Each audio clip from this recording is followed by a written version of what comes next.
Mbote na balantinyo so ya émission Congo na biso eza na esengo lelo ya koyambela bino mwana mboka évêque Pascal Mukuna na ependa to kosolola ma imonso etali mboka na biso Congo bosenga ki mingi mama Francine ayambela bino évêque Pascal Mukuna elelo na kanisa ba mboka nyonso bozala kosepela bolanda penze émission na bokebi nyonso mbote papa. Je suis Raphaël Walukonka. Mesdames et messieurs, prière de vous abonner sur Info 243 afin de suivre le reste d'actualité en direct de la République démocratique du Congo. Pona koyeba basango ya Congo, pe koyeba makambo nyonso ekoleka na Congo, batata ba mama bo s'abonner na Info 243 na mwana na bino Raphaël Walukonka. Merci. Mbota mama Francine. Esengo la biso Congo na biso na esengo ya koyamba lelo. Alors tokonga penza toyeba éveil patriotique est un mouvement citoyen, est un mouvement religieux ou est un mouvement politique? C'est un mouvement ni. C'est ce que je te dis. C'est un mouvement politique, c'est un religieux. Là on ne demande rien. Mais éveil patriotique, il faut bailler des citoyens. C'est pour ça que le 5 ans, tu n'as jamais demandé 5 ans. C'est quoi politique ou quoi? Éveil patriotique, c'est le 5 ans. Donc, tu as le quoi 5 ans? Le 5 ans, le baki n'a pas de 5 ans. C'est-à-dire que les n'a pas de monde qui le collège. Donc, éveil patriotique, les alliés, les sanga, yabana mboka, tout Congolais, dès que les mêmes 5 ans. Donc moi namboka nyos azal na poto azal wap azako se retrouver une veille patriotique et je le pone veille à conscience ya peuple congolais tout se libérer dans la force étrangère mboka na biso ezoli panda bana Congo bazo bonsomi. Voilà. Mais tomoni évêque tobenga yo musali ya nzambe tobenga yo politicien tobengo penza nani benga nyonso nyonso na lingi c'est quoi benga nyonso lingi. Bon papa 2023 est-ce que l'élection penza ikozala na mboka na biso na 2023 na likambo ya makasi obubande na biso ya identification est-ce que tu vivre l'élection na 2023? Maman Francine problème ezali élection te problème ezali bocha ba base ya élection ce que l'élection ezalaka fraude élection ezalaka fraude élection ezalaka mensonge tina mo ezanini donc c'est mieux élection bacha ba base solide il y a même lobby batu bayibi ke tuzoke na mponami ya kitoko ya bien to bonne élection te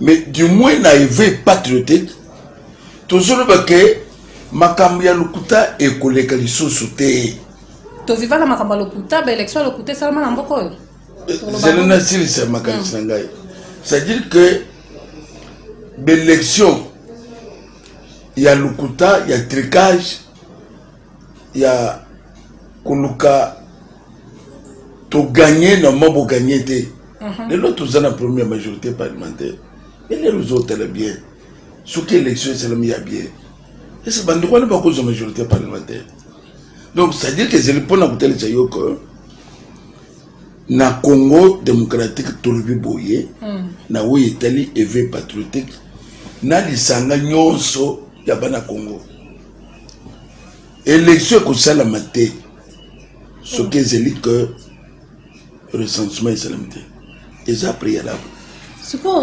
que salami OK to élection il faut toyeba quand même maman basali biso lokuta munene tout ça 80 millions bam 90 millions Kinshasa tout ça 14 millions bako yebisa biso sikoyo nani akobeta tono abima na télévision ke yemuto lobeli kambwana tutuna yemutuna uzulango wapi eza lokuta élection esalami na 1984 natango mansion mobutu asilisa pe yango te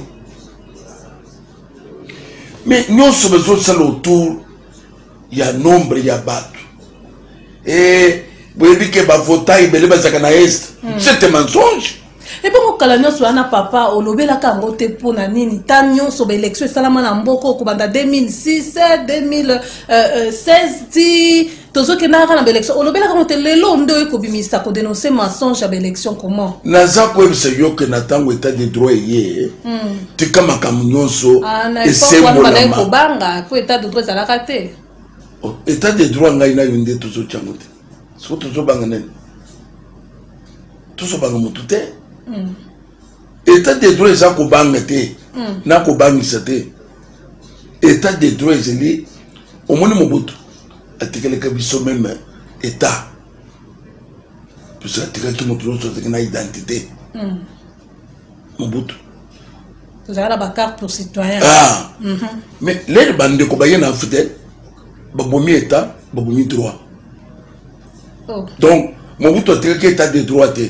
Atikele ki état. N'en fils que même état. Mais bango baye babomi na état. Na droit. Batiki biso na jungle. C'est-à-dire que na l'air batiki batu na jungle. Jungle zanini. Bazo be mabiso na maponami. Tu habiter na Katanga batu zelaka combien? Tu habiter na Congo central batu zelaka combien? Et so balo bakaya bagra électeur. Baza combien? Et ça kulukuta. Et c'est ça bagra électeur. Lokuta maman. C'est-à-dire que basali biloko yo batiki biso na jungle. On votait et autant et Congo central baza ko se baser na nini auto zolo bao bayana biloko pamba mate bon on est ali kambo ya senite poto ka kipete papa ndetoningi si sakasi c'est-à-dire que baya na verbiage te aka ngamona ko ya lunga kuna esa ta politique makambo tuzeli koloba mutu soki akoya asembola yango tokosi ou tozana nzela. Est-ce que constitution ya mboka ezo senga recensement te ou bien tozeli ko inventer ba biloko ko inventer lokole siko maman Francine bozala balobeli ya peuple congolais ngana zo senga ezala ba musicien ya mukili ndenge elobamaka ezaloba ya nzambe mimi banzembo bakosele sikoyo basala lokola ba sud africain na tango apartheid banzembo nyoso kendeki mulongwana mboka na biso ezala sauver tozalaka 11 provinces lelo toza 26 provinces c'est que babakisi 15 provinces sokoma problème na bango ezaka ko so pouvoir c'est tout. Donc 15 provinces qui pour permettre ba régime ya Kalaba soit pouvoir tout 15 provinces qui te pona ko pe mboka na biso ko ba ko départager en mode de façon que congolais non soit vivre na kimia na province. Ndena lina loba. Na les ko ba 15 provinces. So batu ba ko ebate province yango ezana batu boni. So ko zo même batu na maponami sans ko yeba 15 provinces ezana batu combien? So ko ba zo voter ndeni. C'est ça. Vous créez province la Kenge. Ata Boussaline Zelete, Wenze Zalakate, camp militaire Zalakate, la police Zate, université, aéroport Zate. Ce que nous avons na Kenge, azoto bien zo kitela wapi. Vous créez ba province bidon. Vous savez le biso kalanyo so wana évêque olobela ka yango nga motu na ngaka kalanyo so olobela ka yango te ozelika ka régime ande ko faire Tshisekedi oh ba peuple bazolo bete comme un combat tribal hein te kana expliquer nan balani na biso le cap ezali ka munene ya élection ko zala to ko zala te ba yeba soki to zolo be ko zala te za pona ni 15 provinces vous savez le recensement te bobi nombre abatute bozo me bango élection na moderni même bato akenge bakotona bato akwile bakotona bato ya bawele bakotona tozoke na bino élection et c'est boyebi nombre na biso bosele recensement ça c'est un deux basakana na ba diaspora te oui pona nini mboka nyonso qui se respecte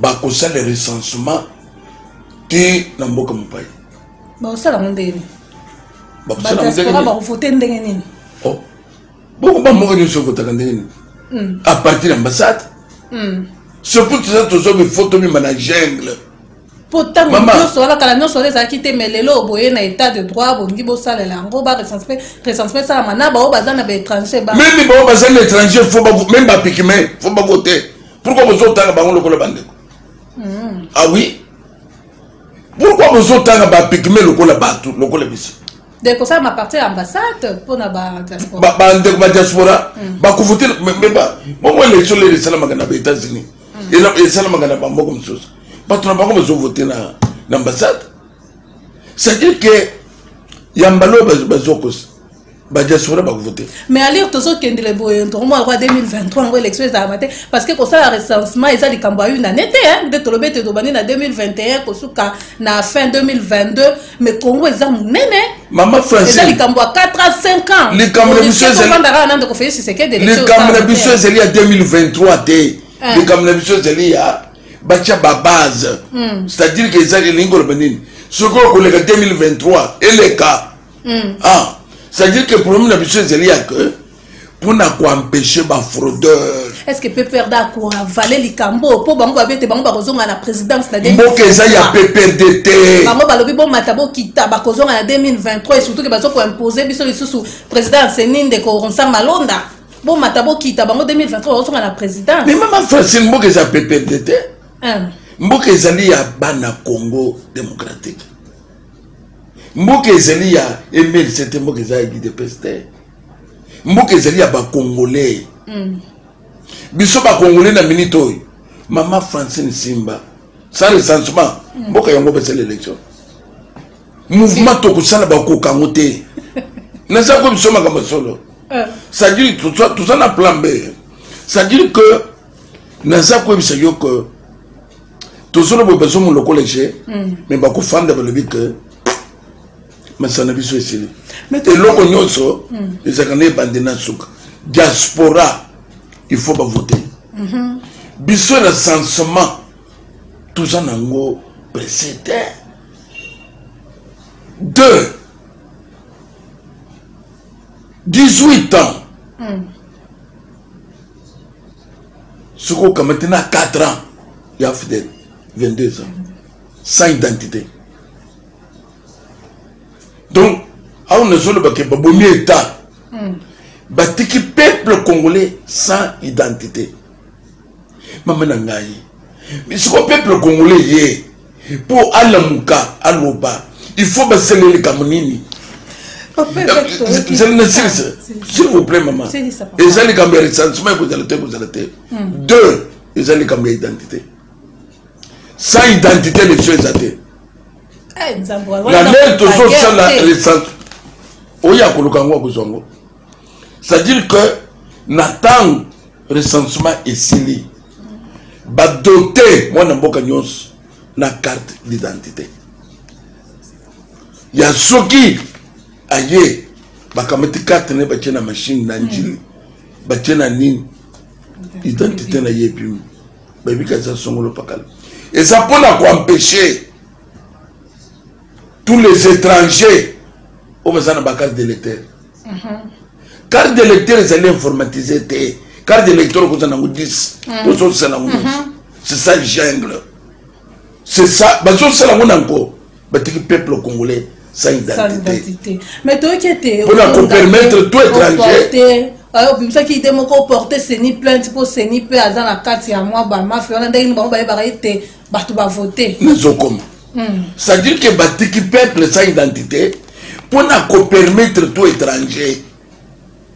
Attends, vous avez chinois, vous avez voté. Nous avons une carte d'électeur et ça n'a pas de connaissance, nous avons limitrophe. Nous avons une élection, nous avons voté. Carte d'électeur, nous avons na ba parcelle nyonso na ba commune okendo ça ça no carte d'électeur ba yibi na buto ça sina tongo 100 cartes d'électeur et logo exaté 3 maman Francine vous êtes la porte-parole du peuple congolais 3 révision de la loi électorale. On ne peut pas nous parler de Malonda. Oui, les Malonda des années. Est-ce que c'est vraiment important? Bissot, on a promis à quoi il va présenter. On n'en a pas besoin. Ah. Le Cambia président Seni, toka mata poubelle, to fongola, to toka. Bissot, le Cambia Bissot, il y a changement, va réviser la loi électorale. Oui, c'est là qui taillait sur volonté, il y a classe politique songolo, FCC. Ce qui va changer la loi électorale, toke na maponami. Il y a 4 ans. Il y a 4 ans. Ok. Déjà, il y a Est, oyo te koloba. Bazobo mabande kuna beni bazoka te mitumi kolonyonso. Insécurité grave. Mais tant que yo komi ana papa na kati yo muke maloba, to ebete président de la République ba série à campagne électorale a prometté ki biso soki ba voter, ceux qui peuple voter ya kopé sa paix na Est. Ya ko kendo vanda na Est. Mais depuis à sali 2 ans, on dirait président de la République est incapable ya ko sa guerre ya Est. Otuni mutuna malam. Mais nako yanula yo nako suki sana revendication ya mine ya ke suki le kambia ko kata batumitu na beni ituri esilite mapona mipe ezate. Ah bon? Le kola bango le kambia ko fe ya batu eza problème te. Ndingo zo mona bazo créer na insécurité ya bakatakata. Bakatakatama. Ah, mais problème c'est kaka maponami kaka po batbazo kite bonga kite to buki buki ango. C'est-à-dire que le peuple congolais a vous allez à côté les mains. Tout ça n'a pas jumelle, tout ça que jumelle. Le kuta. Élection ou année à monter na bangwan, il te levé. Et toujours le bango avec certitude. Ce qui basa makasi, mboka yango. C'est une sélection. Il y a 3 ans. Il y a 3 ans. Biso et revendication. Peuple congolais n'y a pas de ce que salamité et l'obésité. Biso photo yeb. Peuple congolais tout ça combien? Il n'y a pas Congo, mais a Kinshasa tout ça combien? Voilà. On a mon problème. Dans les Camerounais, il y a Est. Maman, il faut ma cambo, ma toisole, ma nankoko. Bato muso bazala capable de koloba mopolele boy. L'air changement et salamiao ya basoda. Au mon agitation ya FCCT. Tant ba nommé ba généraux nomination ba ce qu'on to le banane. Coalition bango basala ki ezali ya armée FCC cash. Magistrature FCC cash. Bato na bazali na la naipe audio ya ndeko Mende Lambert Mende na ba qui était sur ba magistrat. Est-ce que batona bazana bulingo ya peuple, batona bazana volonté mboke bonga, ou bien pour nous na bango de positionnement na bango. Donc mboko ya bisoyo, balimba comme sango, libulu tout. Ya même policier FCC cash. Mais mboke kofit. Wana ba kende ko sala ngo ailleurs. Et ça pour na kuteli sayoko, bato bazeli ko alimenter guerre ya Est. Basalia. Ah bon? Basalia. Les raisons que tu as avec les Camerounais, il faut disparaître. C'est plus que c'est une base à Biloko et Belé. Coalition, moi, on a des hommes ma crise. Les Camerounais, coalition, MCC, on a des hommes ma souffrance, n'a pas la bisoté. Mais il y a un déjà à la base à blocage. Puisque ça n'a pas bateau, ça n'a bonne volonté. Pour nous, il y a mon Konzamboka a échoué. Et bon, mon Konzamboka a voté, Yemoko, peuple, les peuple, c'est Libala, il y a FCC caché Kabona, mais tout le temps, président de la République, dans la Guinée, à Brazzaville, avec Bangona, Libala, Naïba, tout cas, Kabona, jamais. On dirait un lingue partenaire, Naïma. Maman Francine, au Bisoto Zoloba, ne dépend pas ni du chef de l'État, ni de Kachi, même à la FCC. Ça, c'est la volonté du peuple congolais. Volonté à peuple de l'opprimer. Si accord yabat, accord ce n'est pas la constitution, tout accord, où c'est le contre-constitution, ça tombe. N'a pas ce qu'on dit. Constitution et lobby jamais que qu'on nomme militaire ou sorte banen il faut la coalition. Mais là, les choses sont dans la coalition. Ça tombe. Peuple congolais faut tomber dans mon moment. Peuple congolais faut revendiquer. Ce que le peuple congolais a pour revendiquer, ce que ma camion se passe là, il y a ma bébé, il y a ma famille. Si tu vois, ça ne passe pas. Papa, la loi où va se proposer dans des Congo, il y a des élections. Et ben dans le grand électeur, député national, débat comme voter président de la République. Donc biso peuple, to voter à l'issue sous et comme à député national, débat voter à président de la République. On se fait une proposition. C'est plus qu'il y a des majoritaire na parlement majoritaire fabricant. Ndé le résolution de l'engagement. Et c'est lié à pas y a des que baza kuna. Nous devons se rendre compte que baza majoritaire était à Golobangote. Namboka nini yo za journaliste. Mboka nini bêtise ande wana kozala na mboka nini kaka Congo démocratique bazo sala tout mesure tailler sur une personne. Ah bon? Oui. Donc lobby atangate mutaboya ko sala ta atangate mais bino batu ko tangi les éminents professeurs les docteurs mais vous obéissez samboka. Tout ce que vous faites, vous êtes salangol, c'est ma yamonto moko. Peuple vous a ignoré. Après classe n'a besoin d'années, diplôme n'a besoin d'années. Biso tous a besoin de ce monde. C'est biso que président va n'attendre, motivation n'attendre, asala. Ce que ça n'a, sagesse ça vous salam asala. Asala va français bien té, bon le moto bien. Papa to ko na zafu ba memanga CNPP na sina ye na zoze la mikonomika na yebisa bango ba memanga na CNPP. Oh là là. Papa tango zaki na prison toyoki ete toyokaki pe na landaki pe na émission moko osalaki koloba ete PPRD basalisaki yo vidéo pour ya kosenga bango pardon senga Kabila pardon siko vidéo basalisaki yo wana bakanga ki yo kraka c'est vrai que ozaki derrière na kati ya boloko siko bakanga ki yo kraka ba menota ki yo lisusu balobaki dans soki o sali vidéo sengi pardon te to kopoma yo okoka ko boya te pourtant yo dingi PPRD te yo zo telemela PPRD comment ba ko so vidéo wana wa vondimi no po sala yango zaki pono bi ba prison et je ne peux pas me présenter parce que na bima ki présenter biso il fallait tous indice que ils ont tubolete. On a trompé le peuple congolais. Il fallait tous aller là-bas bref. Il y a côté les secteurs, beaucoup ce qui battent. Ah donc prison des qui peut perdre des qui simanango. Mais l'air bakangai, qui kaya lo bakinini. Ça ce n'est que le commencement. Puis les oya à s'attendre na yango. Kasi po yo pozo de sa peine de Joseph Kabila ko ninga yo ba ko bundisa e bon. Ministre Tunda surtout pour Congo. Alors, il va payer. Et après déclaration Tunda, na Kikai, na prison, na sur visitation. Les gens ne peuvent pas le faire. Beaucoup le faire. C'est quoi, c'est qui peut pardon, ngo? Na ça comme ce que moi. C'est qui pardon. Bango, yokete. Batomba qui na piège na bango. Naza ko bisoke soki to sala kanini wana te sozo mo koleki ko ya mais pas le bête parce que c'est la yo pe tango zo bandaka combat on peut ba larguer vidéo mais j'arrive ndé zo me ke ba sa ba gangster c'est autre chose le que ba ça j'ai des choses est-ce que l'un ça qui na prison na le bakango yo ibi mususu na kolo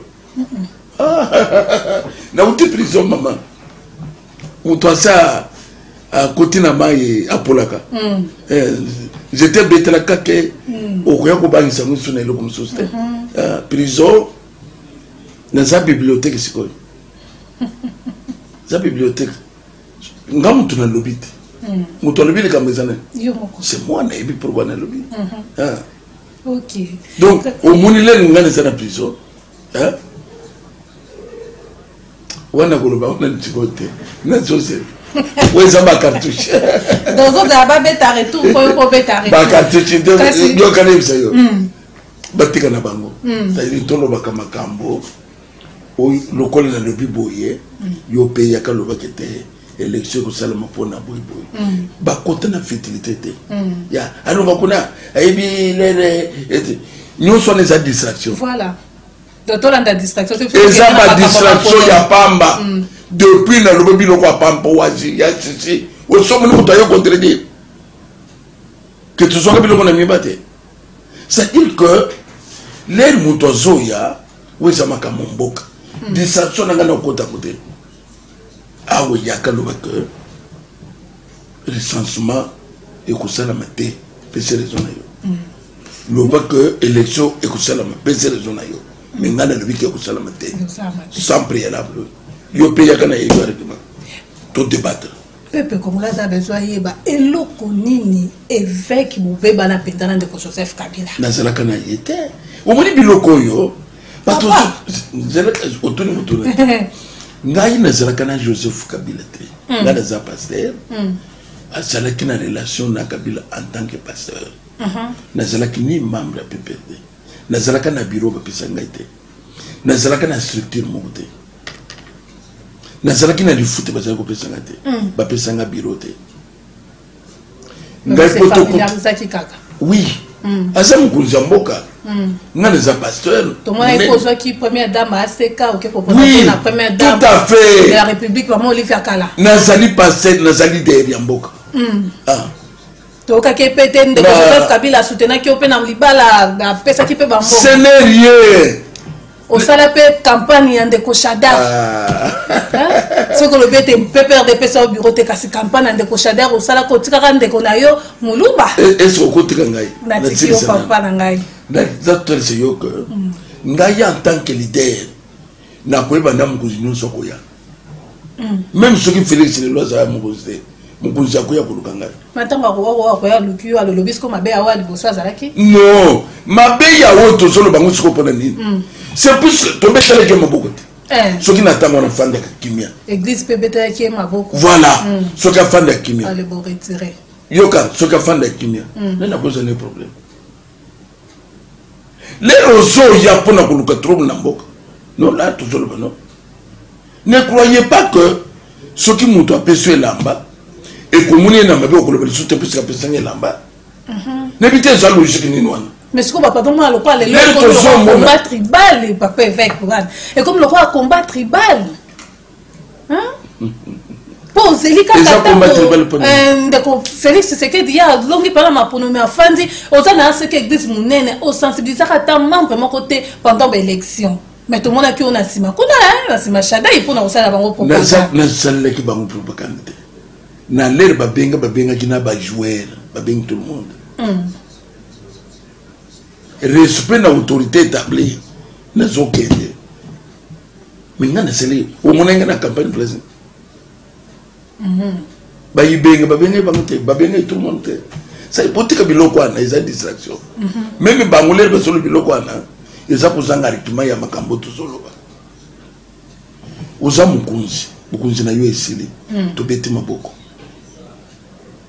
mais pourquoi kuya kuchekuro kanjamba lokole siko yao. Qu'est-ce qui marche? Dans le moment toujours que c'est toi qui fais ça.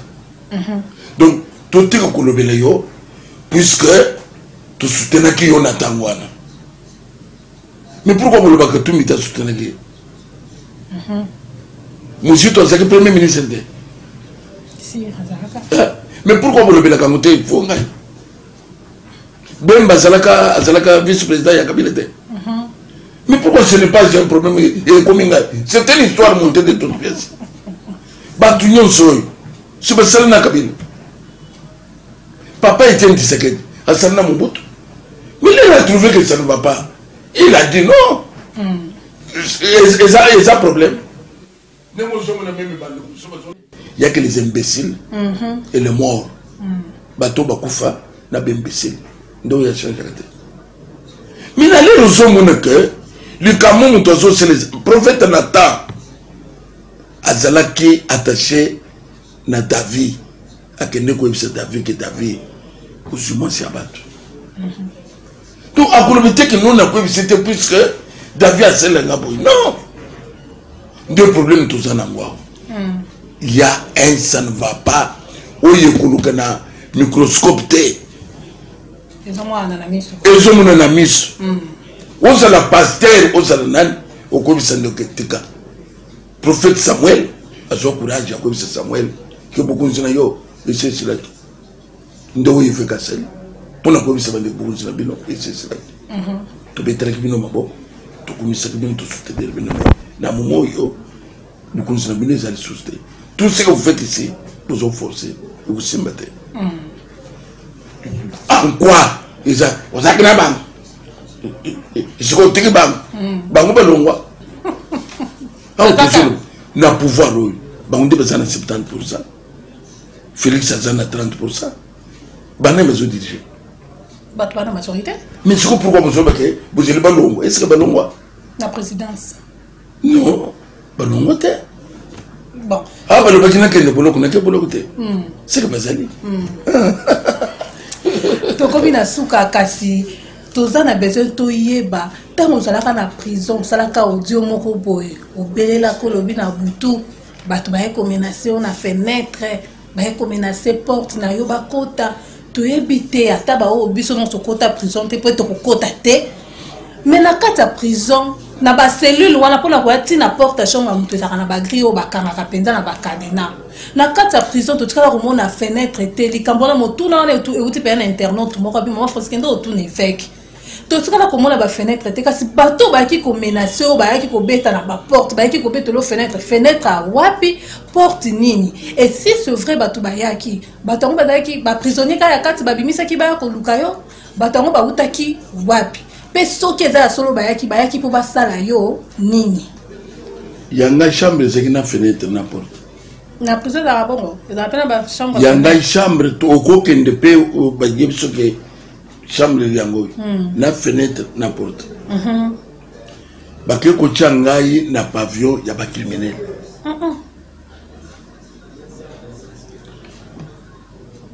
kikaya lobaki que ça ce n'est que le commencement le pire est ya le pire est que le bani zakini le pire est yaki nana zala ka attaquer na prison bala boso te Coutinho Fernando zala ka attaquer na prison. Là, il y a que le président Félix faut aller en prison. Baye ba muto azana prison pour nani. Directeur la prison comment na bayina ba prisonnier.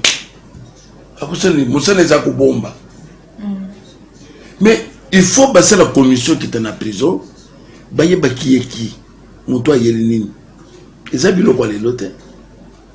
Mais contrôle ça dans la prison on a avocat il faut pas contrôler. Non, ça veut dire qu'il ba prisonnier oyo azeli apona nini ngana belela kina butu déjà ba prisonnier musu batinda bango azane prisonnier te mais batinde po ya kosala mbeba na bazo sala bioma OK bazo sala bioma c'est connu maman ngai na kena na prison nationale makam j'étais avec tout le monde na prison nationale nte zakina baka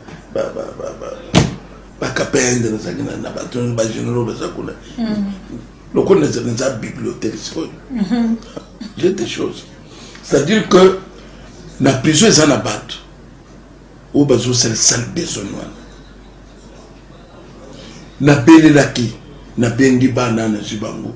Bo benga ba oba zakuna na prison. Ba kita place na zali.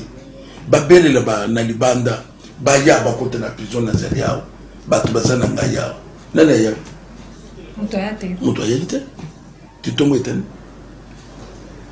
balobi tozu bango nani ayaki si c'était faux il fallait battre ça le toba que le gouvernement faux wana bayaki te siko bayaki po basani baboma yo bo basani ngai mais na façon bayaki basala ngamabe parce que balobi que auto sera qui continue sera qui muke là j'ai compris que non les abattu mabe na 3h30 ba pomper na kisi na kwei de 3h30 à 10h na yokolomoka ba casser porte pour ba misangai ba casser porte pour ba misangai tout ça peut me solo pam mate na ke kolomoka na soi-disant hôpital wana ka mo dispensaire wana ezanga kisi ezanga mbeto malonga il faut pas revoir mon peine à 4 prison bien sûr toilette il y a hôpital au Kony, il y a tata le coloté.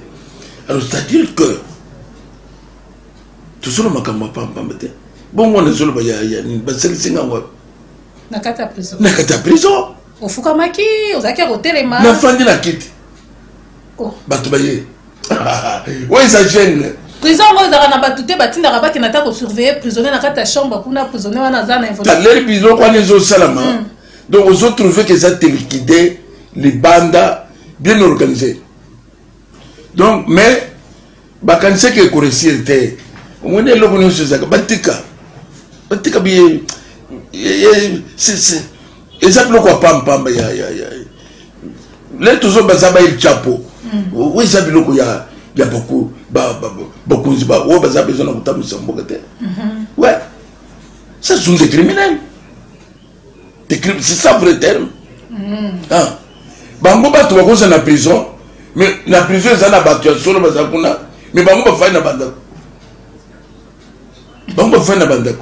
C'est ça le problème. Donc, maman ne sait pas si que na yoko la muka na ba 12 heures. Tout le monde croyait que sécurité. Dieu merci. Et puis, nous vivants.